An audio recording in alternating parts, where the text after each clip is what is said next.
Hi friends, welcome to the world of the Westland by T.S. Eliot।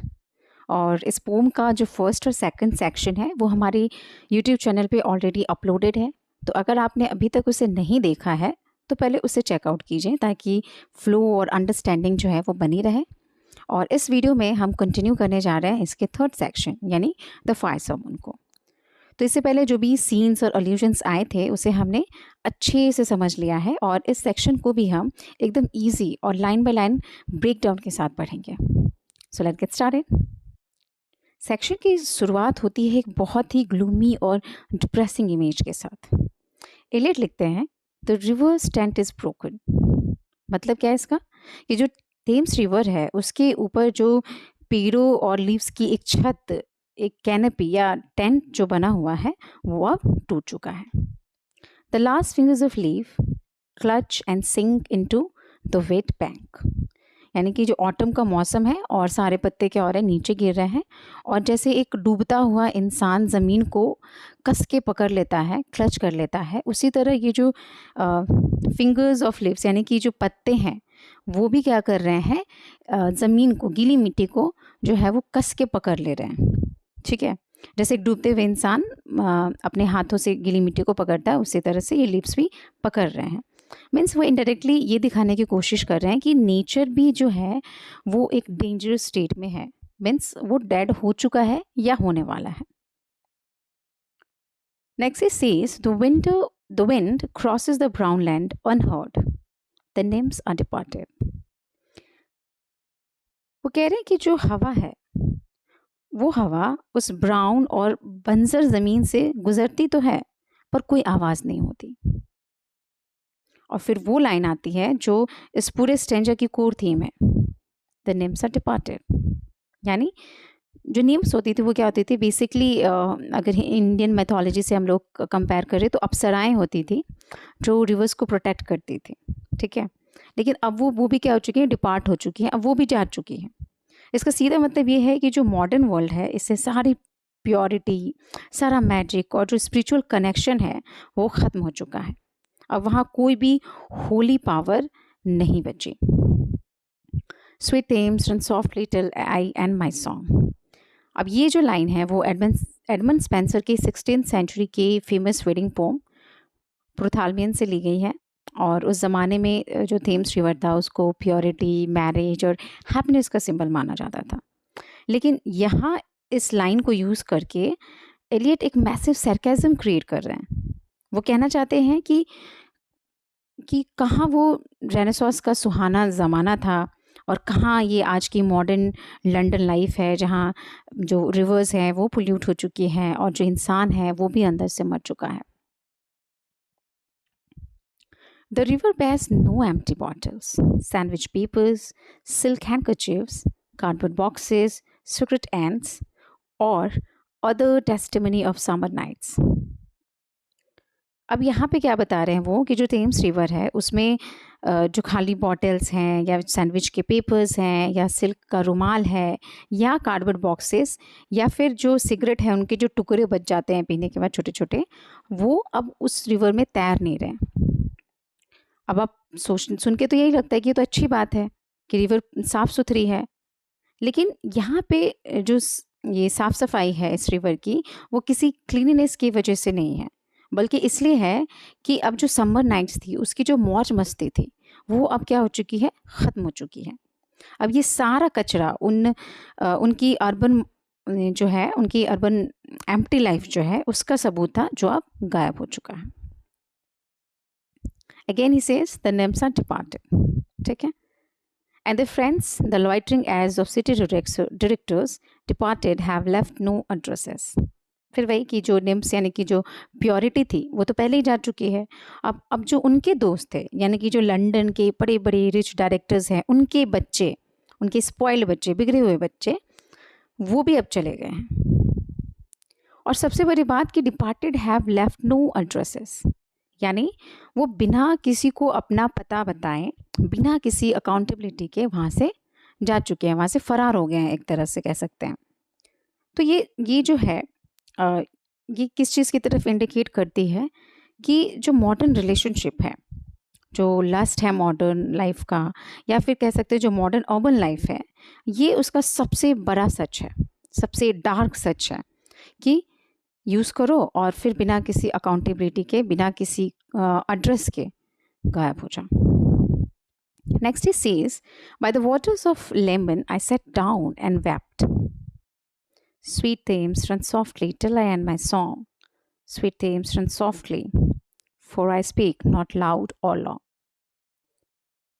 अब यहाँ पे जो लेमन लेक है वो, उसका मतलब है जेनेवा लेक जो स्विट्ज़रलैंड में है, और जो अल्यूजन यहाँ पे यूज़ हुआ है वो है साम 137 का, जहाँ जो इज़राइलिट्स थे बेबीलोन की गुलामी के दौरान ज़िंदा रहने के लिए रिवर बैंक्स पर बैठकर रोया करते थे।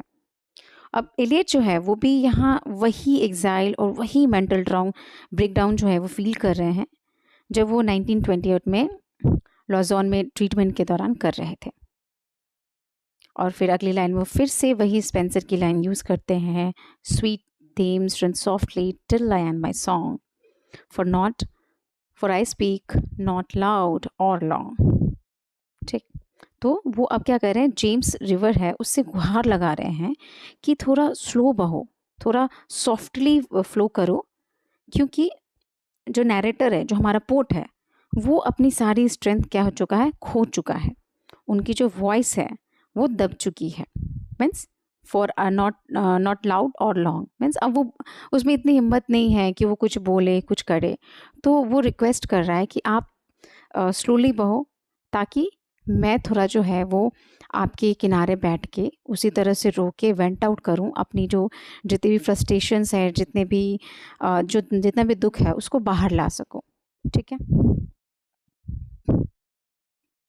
लेकिन आगे बढ़ते ही माहौल एकदम डार्क हो जाता है। एलियट कहते हैं, but at my back in a cold blast I hear the rattles of the bones and chuckles spread from year to year.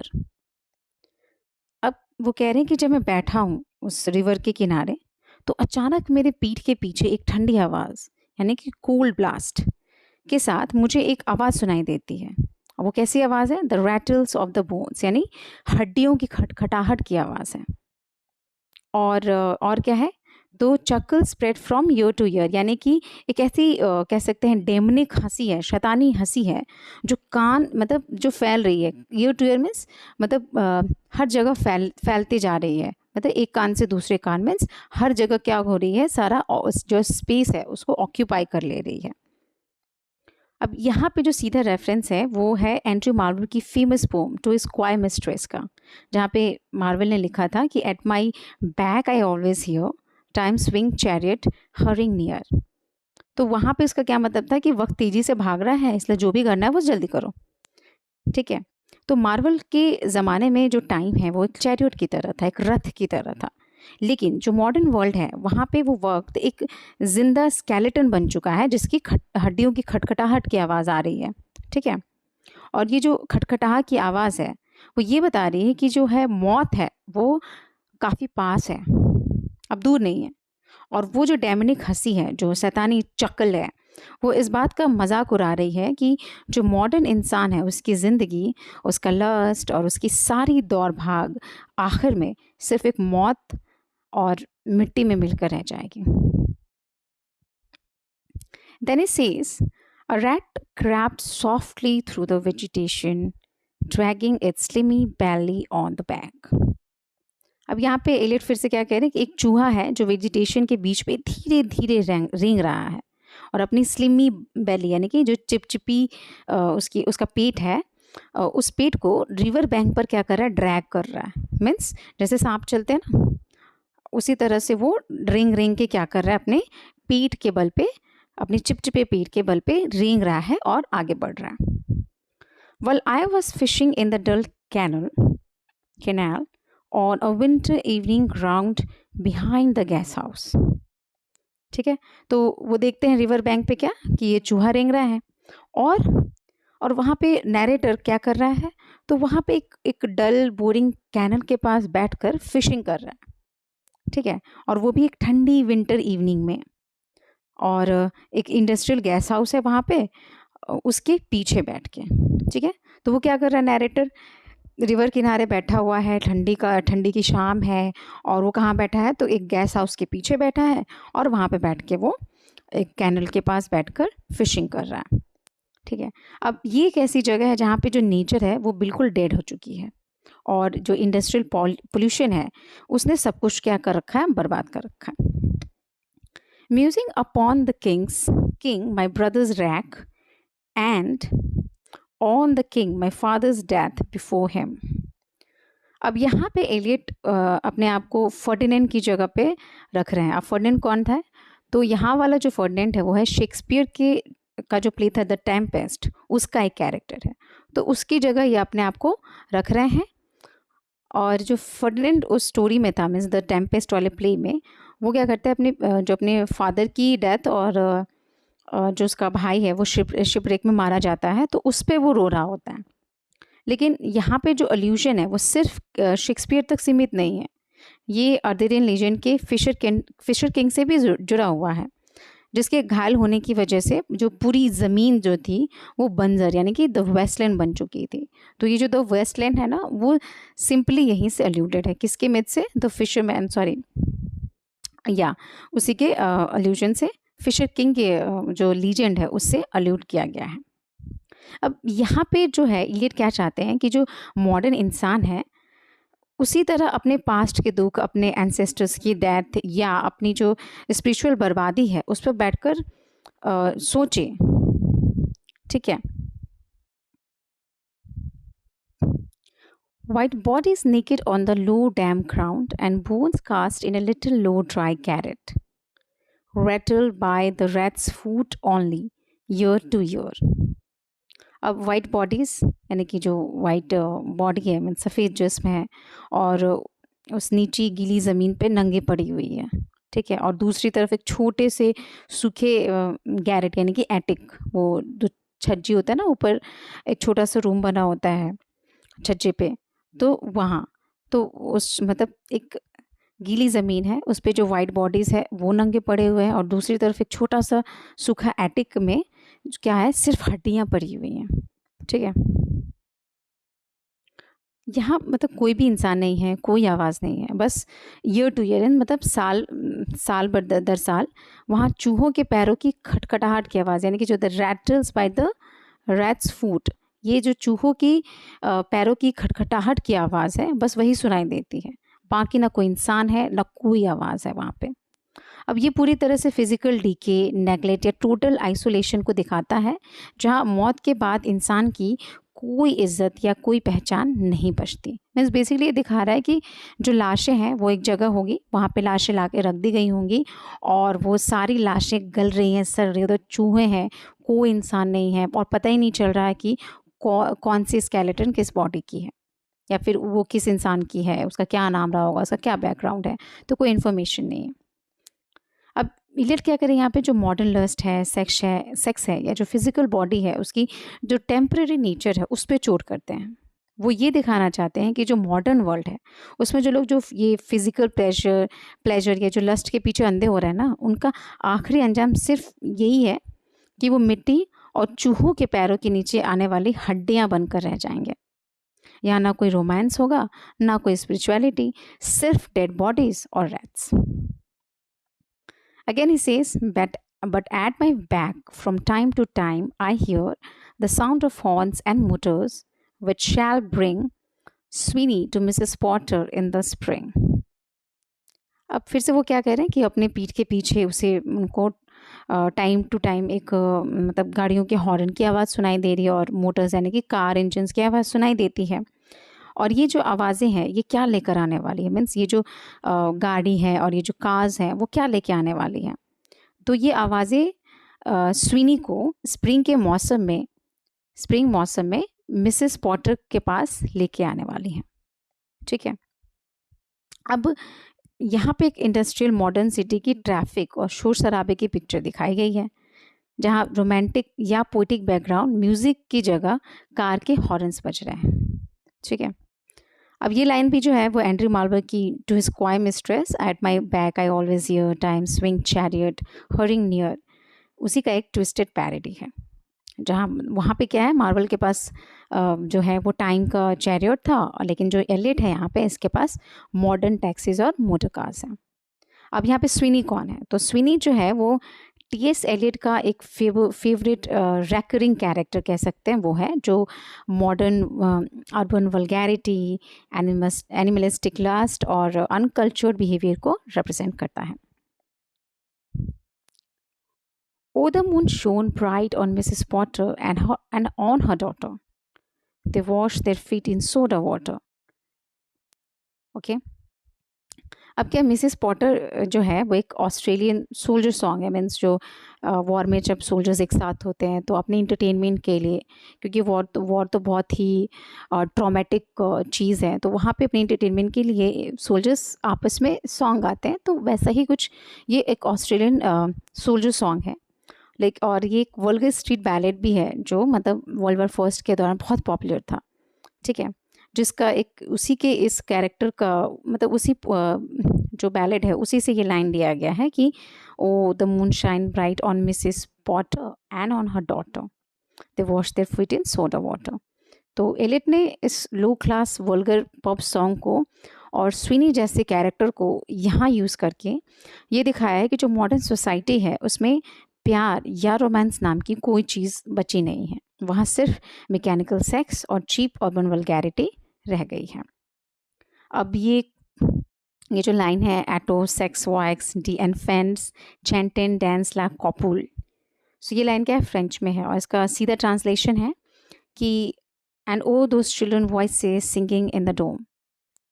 अब यहाँ पे क्या हो रही है, अचानक से बच्चों की आवाज़ सुनाई दे रही है, अचानक से बच्चों की आवाज़ सुनाई देती है जो किसी डोम यानी जो गुंबज होता है उसके नीचे गाना गा रहे हैं।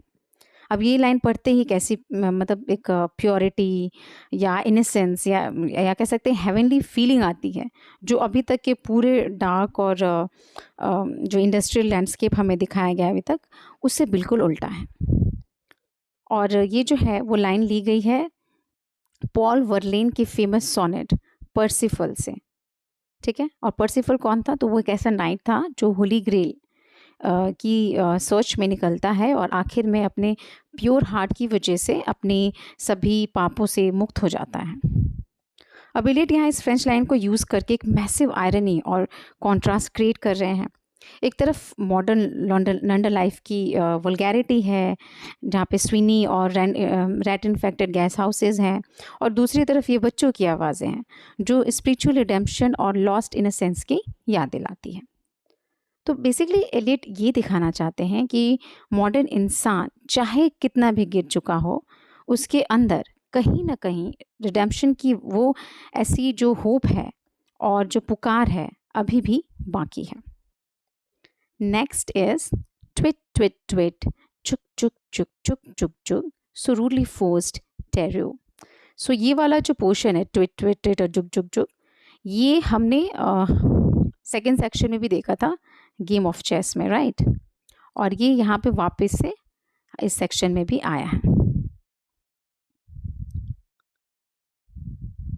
ठीक, तो यहाँ पे ये क्या दिखाने की कोशिश करें, तो ये जो जुग जुग जुग और ट्विट ट्विट ट्विट है, इसको जो एलिजाबेथन पोट्री होती थी उसमें नाइटिंगेल की आवाज़ को रिप्रेजेंट करने के लिए इस ट्विट ट्विट और जुग जुग को यूज़ किया जाता था। लेकिन आगे एलियट लिखते हैं सो रूडली फोर्स्ड, यानी किसी के साथ ज़बरदस्ती की गई है, और वो आखिरी वर्ड क्या है? तेरू। ठीक है, तो बेसिकली हमने जैसे लास्ट सेक्शन में डिस्कस किया था कि ये बेसिकली अल्यूजन है किसका? फिलोमेल का, जो ओविड मेटामॉर्फोसिस की जो एक ट्रेजिक स्टोरी है उसकी कैरेक्टर है। अब ये कहा जाता है कि जो किंग टेरुस है उन्होंने फिलोमेला के साथ रेप किया और फिर उसका जो टंग है, उसकी जो ज़ुबान थी वो काट दी ताकि वो किसी को सच बता ना सके। लेकिन बाद में क्या होता है कि बाद में जो गॉड है वो टेरुस को क्या करते हैं, हुपी बर्ड में कन्वर्ट कर देते हैं, और जो फिलोमेल है उसको नाइटिंगेल बर्ड में कन्वर्ट कर देते हैं। और नाइटिंगेल की आवाज़ में हमेशा उसके दर्द और उसके पीछे उसके साथ जो अत्याचार हुआ था, उसके साथ जो मोलेस्टेशन हुआ था, उसकी पुकार होती है। अब एलियट यहाँ स्मिथ को यूज़ करके ये दिखा रहे हैं कि जो मॉडर्न वर्ल्ड का सेक्स और लस्ट भी है उसी टेररिस्ट की तरह ब्रूटल, वायलेंट और एक्सप्लॉयटेटिव है, जहाँ प्यार की जगह सिर्फ ज़बरदस्ती और पेन बचा है। Unreal city, under the brown fog of a winter noon, Mr Eugenides, Cimmerian merchant, unshaven with a pocket full of currants। अब जो अनरियल सिटी है वो वेस्टलैंड के फर्स्ट पार्ट में भी आ चुका है, जहाँ लंदन को एक अनरियल या घोस्ट सिटी की तरह क्या कहा गया था, दिखाया गया था। अब जो विंटर की दोपहर है और क्या है, ब्राउन फॉग हर तरफ छाया हुआ है।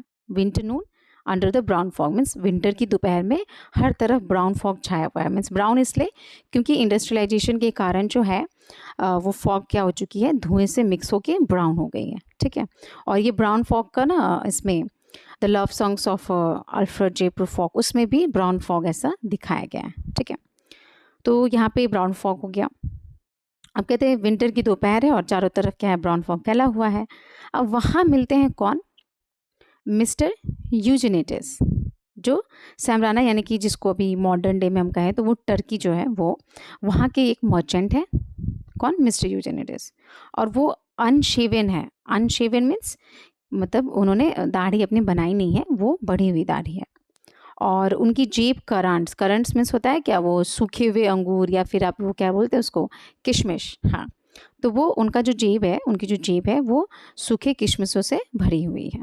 ठीक है, तो क्या है यहाँ पे, विंटर नून है, ब्राउन फॉग है चारों तरफ, उसमें मिस्टर यूजेनिटिस है जो मॉडर्न टर्की के मर्चेंट है, और उनके जेब अनसेवन है, वो मतलब दाढ़ी बढ़ी हुई है, और उनके जेब में किशमिश भरी हुई है। CIF London documents eight site. ये CIF का क्या मतलब होता है, तो ये ट्रेड लैंग्वेज है बेसिकली। तो ट्रेड में इसका मतलब होता है कॉस्ट, इंश्योरेंस एंड फ्राइट। ठीक है, तो मतलब एक कॉमर्शियल टर्म है जहाँ पे सब कुछ क्या है, पैसे या कार्गो से जुड़ा हुआ है। अब यूजेनिटिस जो है अपनी जेब में किशमिश लिए हुए हैं और बिजनेस की भाषा में बात कर रहे हैं। आस्क्ड मी इन डेमोटिक फ्रेंच। ठीक है, अब वो फिर मुझसे क्या करते हैं, डेमोटिक फ्रेंच में, यानी कि आम या थोड़ी कह सकते हैं वल्गर जो स्ट्रीट लेवल फ्रेंच होती है उसमें पूछते हैं। ठीक है, क्या पूछते हैं, to luncheon at the Cannon Street Hotel followed by a weekend at the Metropole. ठीक है, तो वो पूछ रहे हैं कि आप कैनन स्ट्रीट पे जो होटल है उसमें आप मेरे साथ लंच पे चलोगे। मीन्स वो बेसिकली उसको लंच के लिए इनवाइट कर रहे हैं नैरेटर को, और फिर उसके बाद वो कहते हैं कि ब्राइटन का जो होटल मेट्रोपोल है उसमें फिर एक वीकेंड बिताने का भी उसको प्रपोजल देते हैं। किसको, नैरेटर को। अब यहाँ पे इसका सबसे हिडन मीनिंग और कॉन्टेक्स्ट क्या है।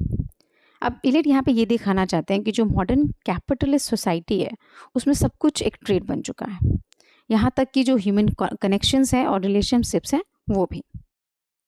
अब यूजेनिटिस का ये जो इनविटेशन है वो सिर्फ एक नॉर्मल लंच या बिजनेस मीट नहीं है, ये एक अंडरग्राउंड इलिसिट प्रपोजल है जो मॉडर्न लंदन की मोरल बैंकरप्सी, हिडन परवर्जन्स और इस सच को एक्सपोज करता है कि इस वेस्टलैंड में इंसान सिर्फ एक दूसरे को यूज़ करने के लिए बचे हैं। यहाँ ना कोई जेन्युइन प्यार है, ना कोई प्योरिटी, सिर्फ बिजनेस और लस्ट का एक्सचेंज है। ठीक है, तो ये जो मर्चेंट है क्या करता है, ये बिजनेस करता है बाकी दिनों में, और जो रेस्ट डेज है उसमें वो इसी तरह के इनकाउंटर्स करता है जिसमें वो अपने जो भी इंस्टेंट प्लेजर्स है या सेक्सुअल प्लेजर्स है उसको फील कर सके। ठीक है, तो मोस्टली वो क्या है, या तो पैसों के पीछे भाग रहा है या तो लस्ट के पीछे भाग रहा है। At the violet hour when the eyes and back turn award from the dusk, when the human engine waits like a taxi throbbing waiting, I Tiresias, though blind, throbbing between two lives, old man with wrinkled female breast can see। ठीक है, अब कह रहा है at the violet our, यानी जो dusk या means शाम और वो टाइम होता है बेसिकली, जब डस्क होता है जब शाम और रात क्या होती है मिलती है, मीन्स जब रात होने वाली होती है दैट टाइम। तो उस वायलेंट आवर पे क्या है, जो लोग हैं वो जो एम्प्लॉइज़ होते हैं, वो जो ऑफिस वर्कर्स होते हैं, वो क्या करते हैं, अपने आँखें और पीठे थक कर डेस्क से ऊपर उठाते हैं। ठीक है, मीन्स बेसिकली उनका काम हो चुका है दिन भर का, अब वो थक चुके हैं, अब वो उठते हैं अपने अपने जगह से। तो ये दिखा रहा है कि जो इंसान है एक मशीन की तरह बन चुका है और ह्यूमन इंजन एक टैक्सी की तरह शहर की सड़कों पर खाली थ्रॉबिंग यानी कि धड़क रहा है। ठीक है, तो मीन्स एक मशीन की तरह बन गया है इंसान, पूरे दिन ऑफिस में काम कर रहा है और जब उसकी आंखें उसकी पीठ थक जा रही है, वो भी तो वो अपने डेस्क से उठ रहा है, वो भी तब जब ऑफिस आवर्स क्या हो चुके हैं, ख़त्म हो चुके हैं, और वो फिर क्या करता है, अपने घर की तरफ लौटता है और उन सड़कों से होके गुजरता है और उनकी जो धड़कनें हैं वो वैसे ही धड़क रही हैं जैसे इंजन्स क्या होती हैं, वो थ्रॉप करती हैं या फिर आवाज़ करती हैं। और तब स्टेज पे क्या हो रही है, एंट्री हो रही है एक सबसे पावरफुल नैरेटिव की, आई टायरेसियस, दो ब्लाइंड। अब टायरेसियस कौन है? तो ये जो ग्रीक मिथोलॉजी है उसमें एक ब्लाइंड प्रोफेट है। प्रोफेट कौन होता है? जो आपका भविष्य बताता है। ठीक है, तो वो एक ब्लाइंड प्रोफेट है और उनकी कहानी ये है कि उन्होंने एक बार सांपों को आपस में मीट करते हुए देखा और उसे लाठी से मार दिया, जिसकी वजह से वो औरत बन गए। फिर कुछ साल बाद उन्होंने फिर वही चीज़ की और वापस से मर्द बन गए। इसलिए जो ज्यूस और हेरा है, जो ग्रीक गॉड्स हैं, उन्होंने ये डिसीजन लिया कि मर्द मतलब उनसे ये मतलब क्वेश्चन पूछा बेसिकली टायरेसियस से कि मर्द और औरत में से सबसे ज़्यादा सेक्स के दौरान किसको ज़्यादा प्लेजर मिलता है? तब टायरेसियस ने कहा कि औरतों को। तो हेरा ने क्या किया, गुस्से में उसे अंधा कर दिया, लेकिन ज्यूस ने क्या किया, उसको फ्यूचर देखने की जो है वो शक्ति दे दी। ठीक है, तो ये टायरेसियस की कहानी है। अब इलियट कहते हैं कि आई टायरेसियस दो ब्लाइंड, कि मैं टायरेसियस चूँकि अंधा ज़रूर हूँ, लेकिन वो थ्रॉबिंग बिटवीन टू लाइफ्स, लेकिन वो क्या कर रहा है, दो लाइफ्स के बीच में थ्रोप कर रहा है, मतलब वो मर्द भी रह चुके हैं और औरत भी। वो एक मतलब वो अब क्या है कि old man with wrinkled female breast, क्या है, वो एक बूढ़ा मर्द है जिनके पास जो है रिंकल्ड औरतों के ब्रेस्ट हैं। अब एलिट ने यहाँ पे टायरेसियस को क्यों चूज़ किया? क्योंकि जो टायरेसियस है वही अकेला शख्स है जो मॉडर्न वर्ल्ड की इस गंदी, मैकेनिकल और लस्टफुल कहानी को दोनों नज़रिए से देख सकता है। क्योंकि उनके पास एक वो मेल की तरह भी रह सकते हैं, फीमेल की तरह भी, तो वो दोनों के पर्सपेक्टिव को क्या कर सकते हैं, समझ सकते हैं। ठीक है, तो मॉडर्न जो एलिनेशन है या जो कह सकते हैं एक डिस्ट्रप्शन है, उसको क्या कर सकते हैं, वो विटनेस कर सकते हैं दोनों के पॉइंट ऑफ व्यू से, मेल के भी और फीमेल के भी। ठीक है, अब वो क्या कह रहे हैं, कैन सी मतलब देख सकते हैं वो। At the violet hour, the evening hours that strives homeward and brings the sailor home from sea. ठीक है, तो अब ये क्या करें, वायलेट आवर, वही मतलब जो शाम ढलने का टाइम होता है वो, तो वहाँ जब शाम ढलती है तो क्या होता है, सब अपने घर की तरफ भाग रहे होते हैं। ठीक है, तो यहाँ पे फिर वो क्या कहते हैं, brings the sailor home from sea, means जो ये वही टाइम होता है, शाम का टाइम होता है जो जहाँ पे जो समंदर है वहाँ से भी सेलर्स क्या होते हैं, अपने घर की तरफ जा रहे होते हैं। मीन्स जो मतलब सेलर्स को ये जो शाम का टाइम है वो सी से खींच कर लाता है। लेकिन जो ये मॉडर्न वर्ल्ड का जो सेलर या ट्रैवलर है वो कौन है? तो वो कौन है, the typist home at T time. ठीक है, अब वो कौन है, एक टाइपिस्ट है जो एक आम टाइपिस्ट गर्ल है जो शाम को अपने टी टाइम पे चाय के वक्त थक हार कर अपने छोटे से कमरे में लौटती है, क्लियर्स हर ब्रेकफास्ट। ठीक है, और जो सुबह का छोड़ा हुआ ब्रेकफास्ट का सामान है वो साफ़ करती है और अपना लाइट्स हर स्टोव और अपना स्टोव जलाती है, and lays out food in trains, और जो ट्रेन्स यानी कि जो डब्बों में रखा हुआ है ना कैंड फूड, उसको निकाल कर खाने की तैयारी करती है। अब ये जो लाइन है ना, brings the sailor home from sea, तो ये जो लाइन है वो सीधा रेफरेंस है सैफो के एक एंशिएंट ग्रीक फ्रैगमेंट का, और बाद में रॉबर्ट लुइस स्टीवेंसन ने भी इसको एज अ पोम में इंक्लूड किया था, जहाँ पे जो घर आना होता है, जो शाम के टाइम जो घर आना होता है वो बहुत ही हैप्पी और कह सकते हैं होली मोमेंट होता है, राइट। लेकिन जो एलियट है यहाँ इस क्लासिकल होम कमिंग की आइडिया को पूरी तरह से क्रश कर देते हैं। कि कहाँ वो रोमांटिक सेलर का घर आना और कहाँ ये अकेली टाइपिस्ट जो टीन का डब्बा खोलकर एक ऐसी ज़िंदगी जी रही है जिसमें ना वो कोई तो वार्मथ है, ना कोई रोमांस है, बस एक थकी हारी मैकेनिकल रूटीन बची है। ये मॉडर्न अर्बन एलिनेशन और लॉनलीनेस का सबसे रियल फेस है। Then he says, out of the windows perilously spread, her drying combination touched by the sun's last rays. On the divan are piled at night her bed, stockings, slippers, camisoles, and stays. अब इस ये जो पूरा ये 4 line है, ठीक है, इसमें जो टाइपिस्ट है उसका छोटे से कमरे की जो मेसी और जो क्रैम्प्ड लाइफ है उसको दिखाया गया है। अब एलियट क्या कह रहे हैं कि खिड़की से जो बाहर पेरिलसली स्प्रेड मतलब पेरिलस मतलब डेंजरसली, ठीक है, तो वो जो डेंजरसली कपड़े के यानी कॉम्बिनेशंस, ड्राइंग कॉम्बिनेशंस मतलब जो अंडरवेयर कह सकते हो उसका जो कॉम्बिनेशन है, तो वो क्या हुआ है, सुखाया गया है, ठीक है। और वो जो कमरा है उसके अंदर जो किरणें आ रही हैं वो उसी कॉम्बिनेशन से छन के आ रही हैं, ठीक है। तो सूरज क्या हो रहा है, कमरे में जब सूरज की किरणें आ रही हैं तो वो उस कपड़े को जो उसका कॉम्बिनेशन है अंडरवेयर का उससे होके उसके कमरे में आ रही हैं। और कमरे के अंदर क्या है, दीवान है, ठीक है, जो रात में उसका बेड बन जाता है, एट नाइट हर बेड, तो रात में क्या होता है उसका बेड बन जाता है। और वहाँ पे क्या रखा है, तो उसके स्टॉकिंग्स रखे हैं, स्लीपर्स रखे हैं, कैमिसोल्स अगेन वो अंडरगारमेंट्स रखे हैं, और स्टेज यानी कि कॉर्सेट वो जो कमर में पहनते थे ना बेल्ट जैसा, तो वो भी रखे हैं। वो भी क्या मतलब एक ढेर लगा हुआ है बिस्तर पे, तो क्या दिन में वो सारा जो सामान है वो बिस्तर पे अपने दीवान पे ढेर लगा देती है और रात में फिर उसी के बीच या फिर उसको हटा के उस पर सो जाती होगी। मीन्स एक क्लम्सी लाइफ जो है वो यहाँ पे दिखाया गया है। छोटा सा कमरा, सामान फैले हुए और एक थकी हारी मैकेनिकल लाइफ, ये यहाँ पे पोर्ट्रे किया जा रहा है, ठीक है।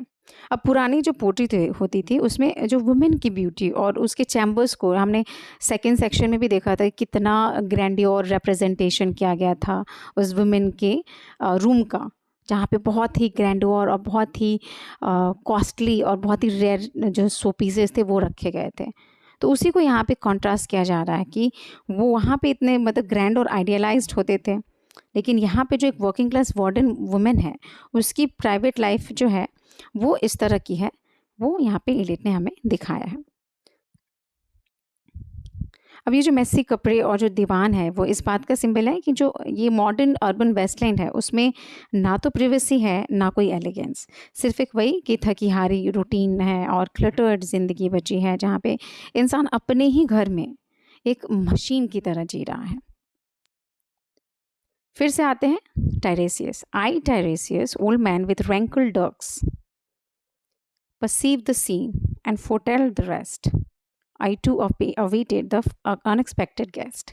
ठीक है, तो अब ये टायरेसिस वापस से क्या कह रहा है कि मैंने ये पूरा सीन देख लिया है और मैं पहले से ही जानता हूँ कि आगे क्या आने वाला है, क्योंकि मैं खुद उस आने वाले गेस्ट का इंतज़ार कर रहा हूँ, ठीक है।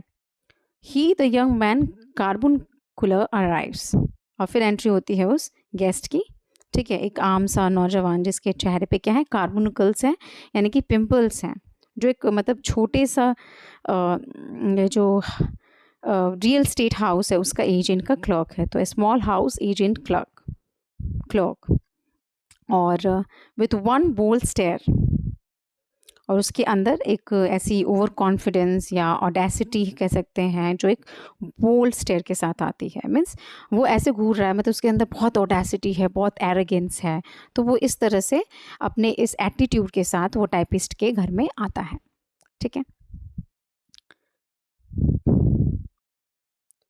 ठीक है, तो वही है, with one bold stare one of the low on whom assurance sits, ठीक है। तो वो उसी चीज़ को बता रहा है।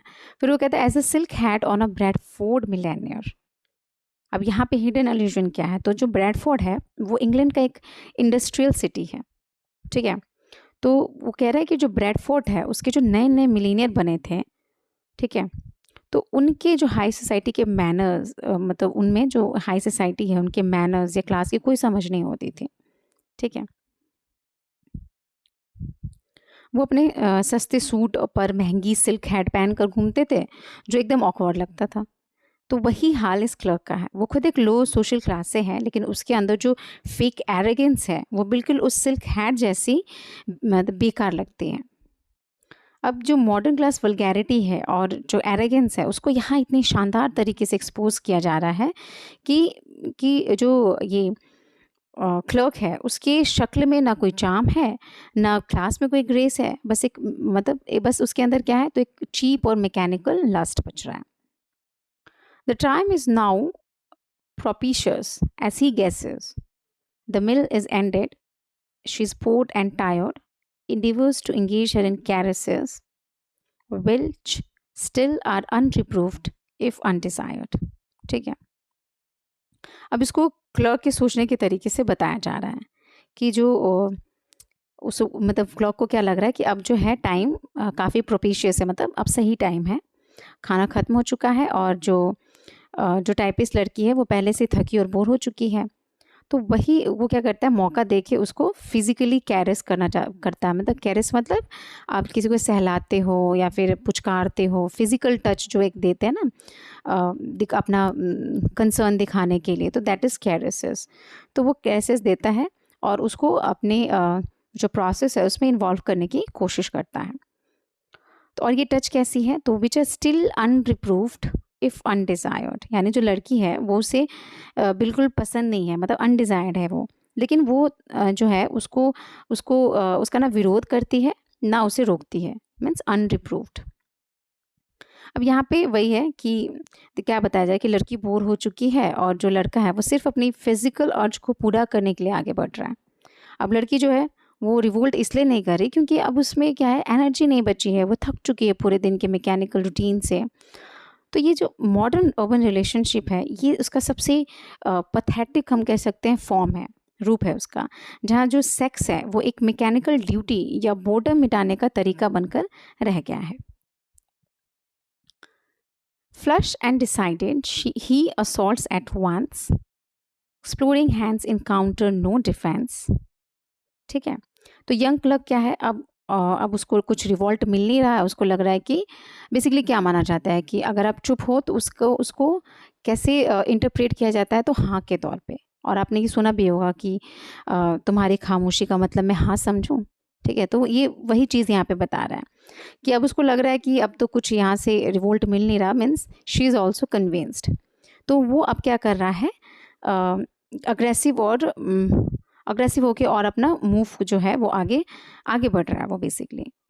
ठीक है, वो फ्लश्ड यानी कि जोश या गर्मी में है और फुल्ली डिसाइडेड है, इसलिए वो अचानक से असॉल्ट यानी कि फिजिकल एडवांस करता है।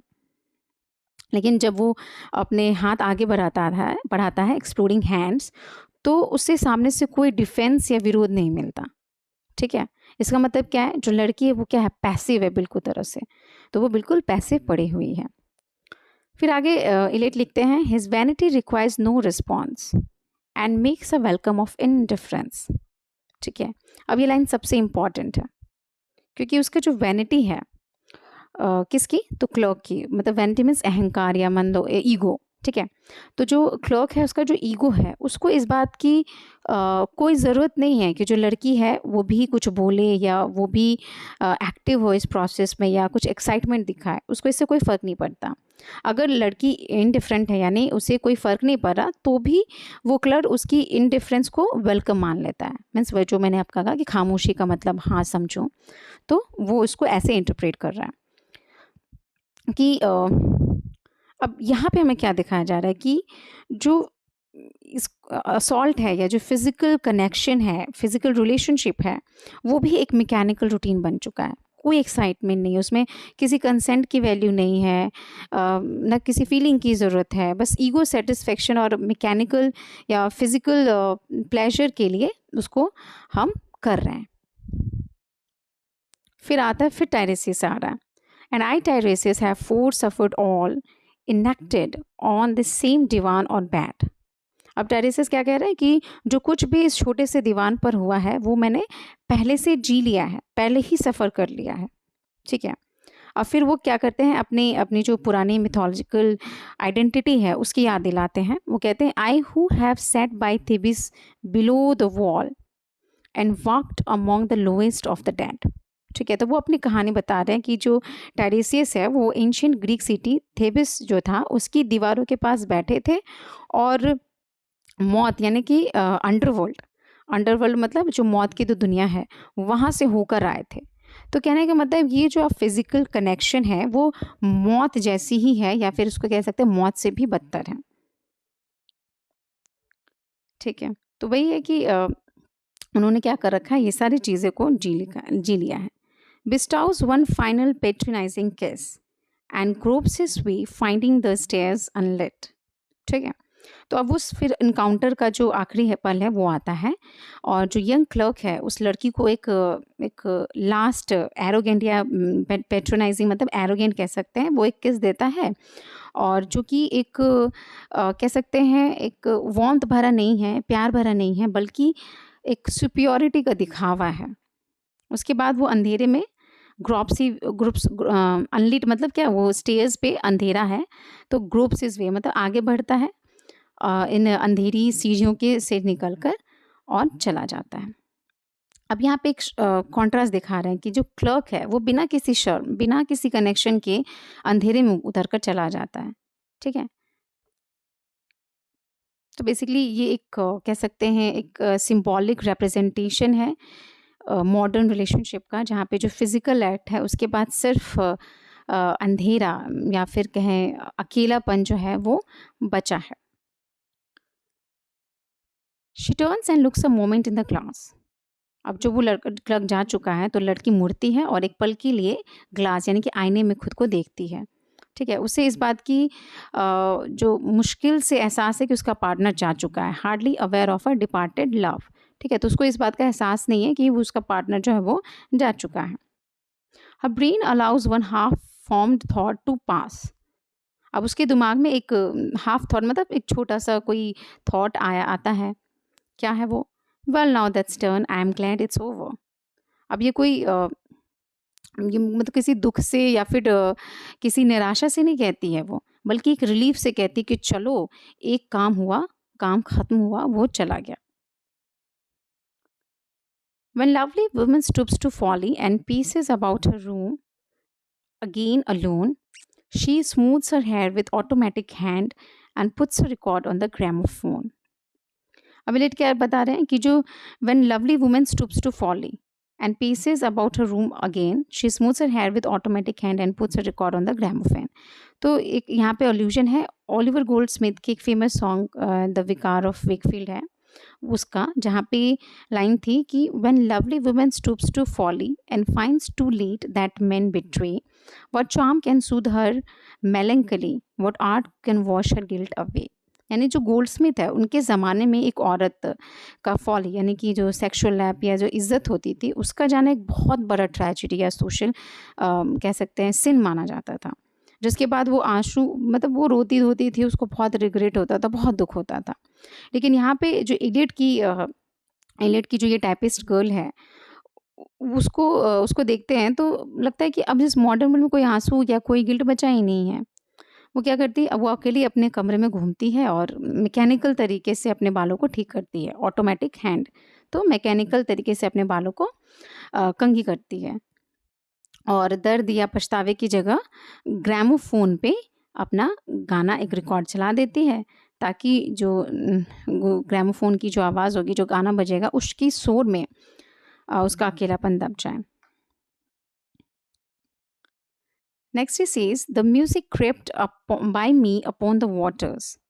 अब ये जो लाइन ली गई है वो है शेक्सपियर के द टेम्पेस्ट से, जहाँ जो फर्डिनेंड है वो मैजिक म्यूज़िक सुनकर अपने जो अपना उसका फादर है उसकी डूबने की खबर पर दुख मनाता है। ठीक है,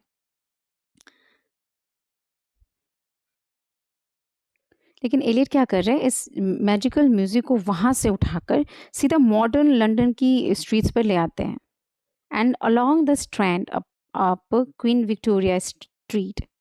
ठीक है, and O city city I can sometimes hear beside a public bar in Lower Thames Street।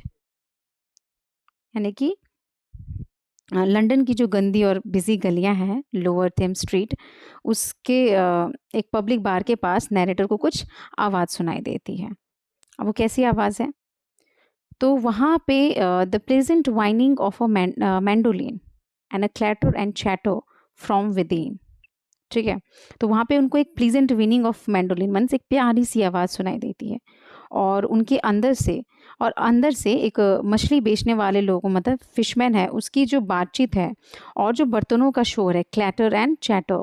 ठीक है, तो जो बर्तनों का शोर है वो आता है और वहाँ अचानक से क्या दिखता है? अ, ठीक है, ये तो हो गया कि वेयर फिशरमैन लॉन्च एट लून। तो जो फिशरमैन है तो जो दोपहर के टाइम जो मछली बेच रहे हैं उनके जो बर्तनों की आवाज़ है वो आवाज़ है और एक प्लीजेंट विनिंग भी है, प्यारी सी आवाज़ भी है। फिर वहाँ पे क्या देखते हैं वो कि where the walls of Magnus Martyr hold means Magnus Martyr hold inexplicable splendour of Ionian white and gold.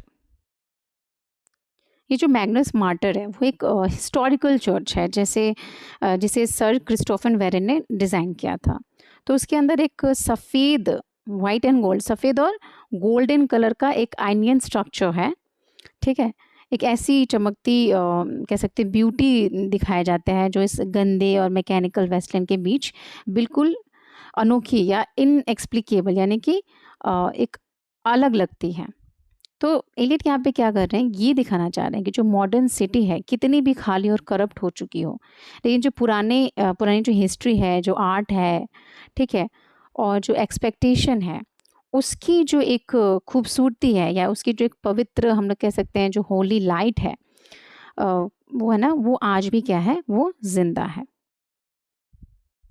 Next he says the river sweats oil and tar, the barges drift with the turning tide, red sails wide to leeward swing on the heavy spar।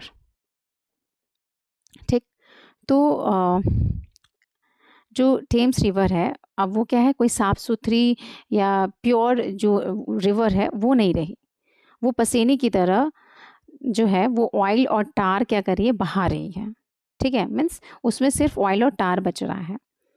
अब उसमें जो महंगे जहाज हैं the barges drift, ठीक है, जो महंगे जहाज़ हैं शिप्स हैं और जो बार्जेस बह रहे हैं और जो पुराने लकड़ी के टुकड़े हैं मीन्स जो कह सकते हैं आपका वो इंडस्ट्रियल एरियाज़ के पास से गुजर रहे हैं।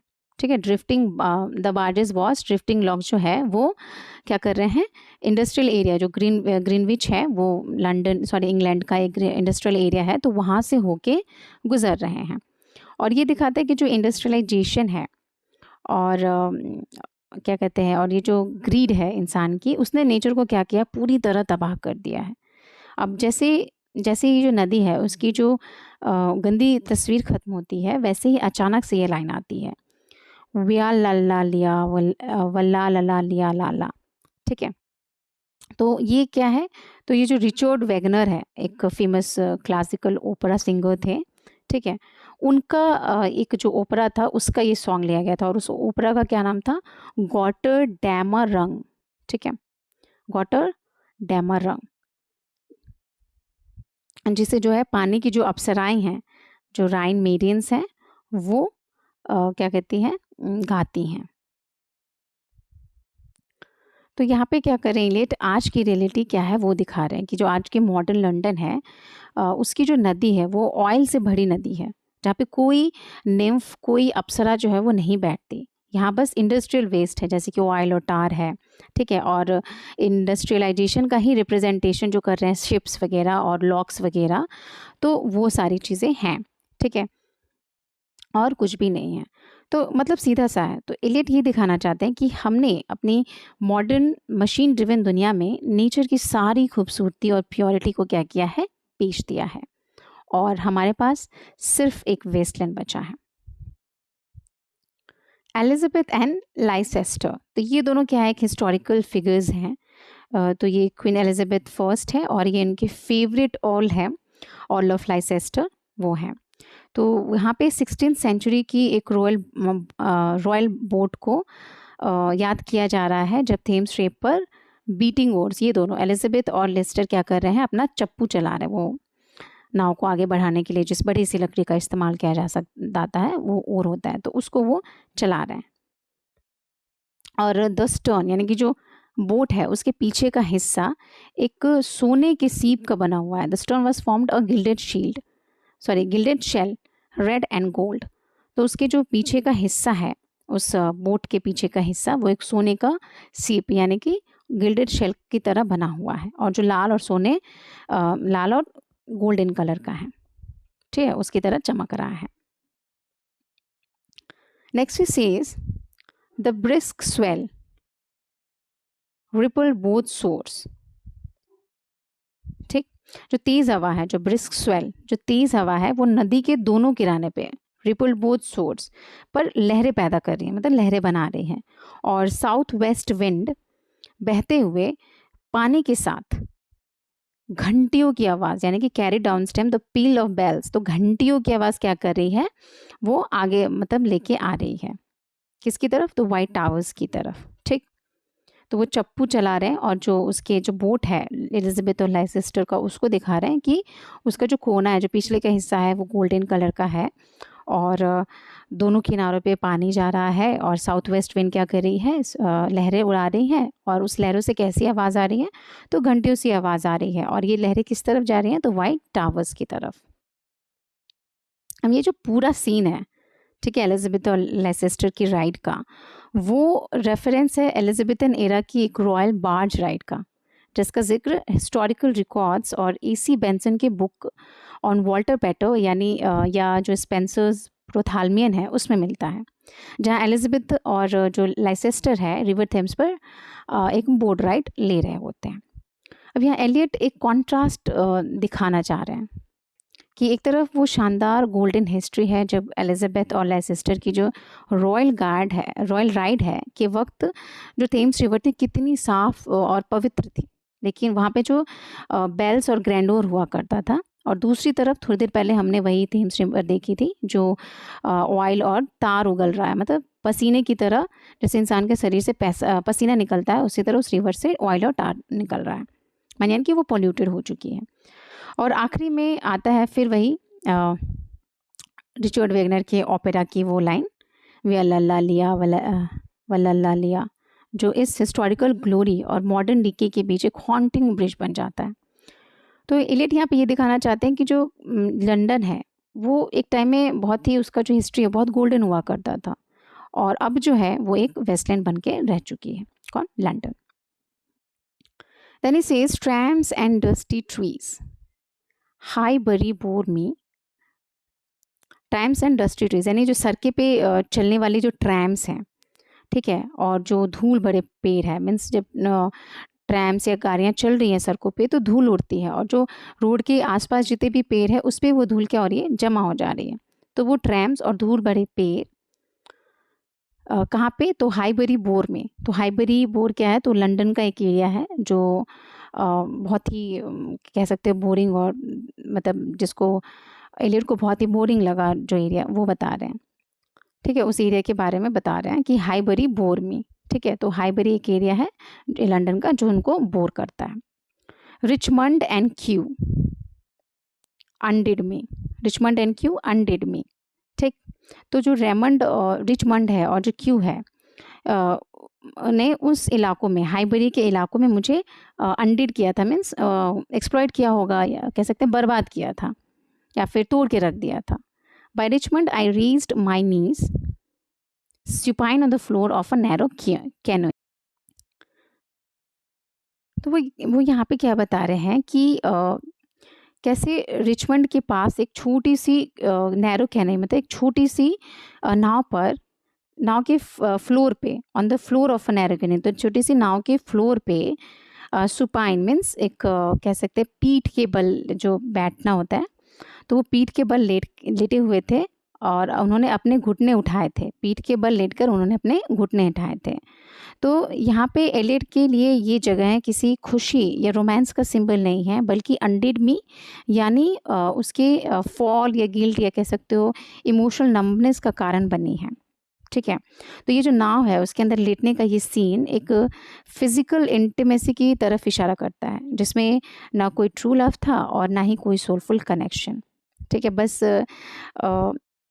मीन्स एक ऐसी कहानी को ये रिप्रेजेंट कर रहा है वेस्टलैंड के, जहाँ पे सिर्फ खालीपन है और ये सारे एक्सपीरियंसेस उस खालीपन को और डीप कर देते हैं। My feet are at Moorgate and my heart under my feet. ठीक है, तो अब वो क्या कह रहे हैं कि जो मेरा ये क्या कहते हैं वो पैर है वो मूर गेट पे है। तो मूर गेट क्या है, बेसिकली एक लंदन की बिजी कमर्शियल स्ट्रीट है। तो बेसिकली वो ये कहना चाहते हैं कि वो मूर गेट में है, मूर गेट पे हैं। तो my feet are at Moorgate and my heart under my feet. और लेकिन जो मेरा दिल है वो मेरे पैरों के नीचे कुचला जा चुका है। मीन्स उनके प्यार का गलत इस्तेमाल किया जा गया है, या फिर उनके फीलिंग्स को गलत तरीके से इंटरप्रेट किया गया है। फिर आगे वो उसी फिज़िकल इनकाउंटर जो हुआ था, जो कैनोई में वो एक लेटे थे और घुटने उठाए हुए थे, तो जो फिज़िकल इनकाउंटर था उसके बाद की कहानी बताते हैं। बोलते हैं after the event he wept, he promised a new start. यानी कि अब जब सब कुछ ख़त्म हो गया था, ये जो फिज़िकल इंटीमेशन जो बेबी बिट्रेयल था, उसके बाद वो क्या करते हैं, वो रोते हैं और फिर एक नए स्टार्ट का क्या करते हैं, प्रॉमिस करते हैं। फिर स्पीकर क्या कहता है, I made no comment what should I resent. ठीक है, कि अब यहाँ पे हिडन मीनिंग क्या है कि जो पुराने ज़माने की जो रोमांटिक पोट्री होती थी उसमें बिट्रेल या पर गुस्सा या आंसू या शिकायत होती थी। लेकिन जो मॉडर्न वेस्टलैंड में है उसमें इंसान अंदर से इतना थक चुका है, इतना इमोशनली डेड हो चुका है कि अब उसमें गुस्सा करने या कंप्लेन करने की कोई भी एनर्जी नहीं बची है। वो कहता है कि मैं अब इस मतलब व्हाट शुड आई रिसेंट, मैं अब किस बात पर गुस्सा करूँ। ठीक है, मीन्स जब ज़िंदगी ही इतनी बेमायने हो चुकी है तो फिर कैसी शिकायत। तो यहाँ पे जो मॉडर्न रिलेशनशिप है उसकी खाली, नम और ट्रैजिक रियलिटी को ब्रूटल तरीके से एक्सपोज किया है एलियट ने। ठीक है, जहाँ पे ना रोने का कोई फ़ायदा है ना प्रॉमिस का, बस एक जो साइलेंट लॉनलीनेस है वो बच रहा है। On Margaret Sands. तो मार्गेट सैंड पे जो इंग्लैंड का एक फेमस बीच एरिया है, जहाँ पे एलियट ने अपनी हेल्थ ठीक कराने के लिए इस पोएम को लिखते वक्त बिताया था। ठीक है, तो वहाँ बैठकर स्पीकर कहता है I can connect nothing with nothing. यानी जो कह सकते हैं ये मॉडर्न एज का सबसे फेथफुल रिप्रेजेंटेशन है ये लाइन। ठीक है, इसका मतलब है कि अब दिमाग में या दुनिया में ऐसी कोई कनेक्शन बचा ही नहीं जिससे दो चीज़ों को जोड़ा जा सके। सब कुछ बेकार हो चुका है और मीनिंगलेस हो चुका है। फिर आगे वो कहते हैं the broken finger nails of dirty hands, my people humble people who expect nothing. ठीक है, तो यहाँ पे जो आम और गरीब और मेहनत करने वाले लोग हैं, हम्बल पीपल, उनकी बात हो रही है, जिनके हाथों के जो नाखून है, डर्टी हैंड्स के जो ब्रोकन फिंगर नेल्स, जो फिंगर नेल्स है वो क्या चुके हैं, ब्रोक हो चुके हैं, टूट चुके हैं। मीन्स जो दिन रात मेहनत करते हैं, लेकिन अब क्या है, my people humble people who expect nothing. अब ये जो मेरे ये मेहनत और करने वाले जो लोग हैं, मेरे साथी हैं, वो अब किसी चीज़ की उम्मीद नहीं करते, कोई भी एक्सपेक्टेशंस जो है उनके अंदर नहीं बची है। और आखिर में ये बेजान और अजीब सी आवाज़ आती है, लाला, जो पिछले हिस्से जो वो वैगनर का जो ओपेरा था उसी का म्यूजिकल नोट है। ठीक है, मीन्स उसी का एक खाली बचा खुचा और मीनिंगलेस इको है, we can say. Then it says to Carthage then I came. अब ये जो लाइन है वो सीधे उठाई गई है सेंट ऑगस्टाइन की कन्फेशन से, जहाँ वो अपनी यूथ की अनकंट्रोल्ड, लस्टफुल और क्योटिक लाइफ का जिक्र करते हैं, जब वो एंशियंट सिटी काथरेज गए थे, लेकिन मीन्स जहाँ पे चारों तरफ फिजिकल डिज़ायर्स की आग लगी हुई थी। ठीक है, तो वही कह रहे हैं टू कैथरेज देन आई कैम। और फिर उसके तुरंत बाद एलियट रिपीट करते हैं वो दर्दनाक और आग से भरी हुई line, burning burning burning burning.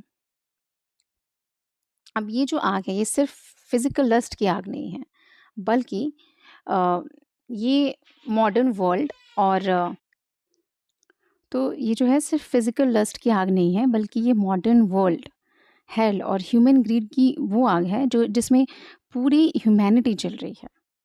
ठीक है, तो यहाँ पे एलियट ने क्या किया है कि जो बुद्धा का सर्मन है, ठीक है, और जो सेंट ऑगस्टाइन है उनके जो पेनेंस है, दोनों को आपस में क्या किया है, जोड़ दिया है, मिला दिया है। लेकिन इस आग के बीच में अचानक से एक उम्मीद और एक पुकार आती है। ओ लॉर्ड दाउ प्लकेस्ट मी आउट, ओ लॉर्ड दाउ प्लकेस्ट बॉर्निंग। ठीक है, अब ये वर्ड किसके हैं? तो ये बाइबल की बुक ऑफ जे चेरिया और सेंट ऑगस्टाइन के वर्ड्स हैं, जहाँ पे एक इंसान भगवान से ये रिक्वेस्ट करता है, एक पुकार लगाता है कि हे प्रभु, तूने मुझे इस आग से, इस पाप और डिस्ट्रक्शन के दलदल से खींच कर बाहर निकाल लिया है। ठीक है, दाउ प्लकेस्ट मी आउट, बाहर निकाल लिया है। तो भले ही इंसान अभी भी उस आग के असर यानी बर्निंग में है, लेकिन अब उसे डिवाइन ग्रेस यानी कि जो ईश्वर की जो कृपा है, उसकी किरण दिखनी शुरू हो गई है। तो एलिट ये बताते हैं कि चाहे मॉडर्न वर्ल्ड कितना भी बड़ा वेस्टलैंड क्यों ना बन गया हो, जो पेनेंस है या जो मुक्ति का एक ही रास्ता है, वो है सरेंडर या सेल्फ कंट्रोल या फिर डिवाइन ग्रेस। ठीक है, so that's it for this section. ये सेक्शन ख़त्म हो गया। बहुत थोड़ा सा कॉम्प्लेक्स और टीडियस था I must say, but we have successfully come this side.